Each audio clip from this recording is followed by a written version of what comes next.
ஏன்னா இப்ப அண்ணாவோட இருந்த டைம்லயே நாவலரும் இருந்தாரு. நாவலர் வந்து கலைஞருக்கும் நம்பர் 2 தான் இருந்தாரு, எம்ஜிஆருக்கும் நம்பர் 2 இருந்தாரு, ஜெயலலிதா அவர்களுக்குமே அந்த நம்பர் 2 தான் இருந்தாரு. ஆனா இவங்க எல்லாம் மீறி கலைஞர் வந்து ஒரு அடுத்த கட்டத்துக்கு வந்து ஒரு ஆளுமையாக மாறினதுன்னு இருக்குல்ல. அந்த டைம்ல தான் எம்ஜிஆர் வேற அந்த டைம்ல இருக்கிறாரு கலைஞரோட. இதெல்லாம் மீறி அவரால் சாதிக்க முடிஞ்சது அப்படின்றப்ப என்ன வில் பவர் அவர்கிட்ட பாக்குறீங்க நீங்க? உங்களுக்கு இந்த இந்த துறையில வந்துட்டு பெரியாரிடம் இருந்த பல குணங்களை காட்டிலும் சில புதிய பரிமாணங்களை அண்ணாவால் தொட முடிந்தது. அந்த வழியை கண்டுபிடிச்சிட்டார் கலைஞர். கலைஞர் வந்து அவருடைய டீனேஜ்லயே நாடகத்துக்கு ஸ்கிரிப்ட் எழுதுறார், நாடகம் எழுதுறார், அந்த நாடகத்தை விற்கிறார்.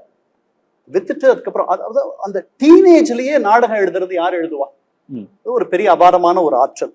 இப்ப நாவலரை பத்தி நீங்க சொன்னீங்க. நாவலரை எப்படி தெரியும்? கண்ணதாசன் சொல்றார், நாவலர் ஒரு நிறை குடம்ன்றார். ரொம்ப அழகா பேசுவார். அவர் பேசினார்னா வந்துட்டு நீங்க மயங்கி போவீர்கள். அப்படி அழகா பேசக்கூடியவர் நாவலர். ஒரு பெரிய உருவம். ஏன்னா அவரது எம்ஏ படித்தவர், இளந்தாடி நெடுஞ்செடின்னு சொல்லுவாங்க.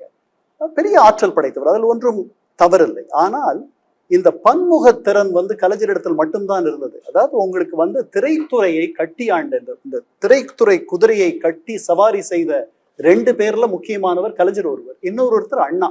ஆனா அண்ணாவின் இடத்தில் இல்லாத ஒன்று கலைஞர் இடத்துல இருந்தது. அதனாலதான் அவர் எட்டிய உயரங்களை காட்டிலும் இவர் அதற்கு அடுத்தபடியாக மேலே போக முடிஞ்சது. என்னன்னா, அண்ணா சொன்ன நேரத்திற்கு வரமாட்டார், சொன்னபடி அவரால் நடந்து கொள்ள முடியாது.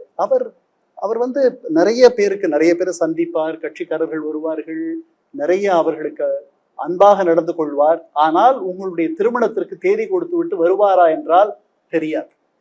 கலைஞருடைய திருமணத்திற்கே அவர் வரவில்லை. அந்த திருமணத்தை நடத்தி தந்தவர், நம்முடைய முதல்வருடைய அம்மாவுக்கும் கலைஞருக்கும் நடந்த திருமணத்தை நடத்தி தந்தவர் அண்ணா வந்து நடத்தி தர வேண்டும்.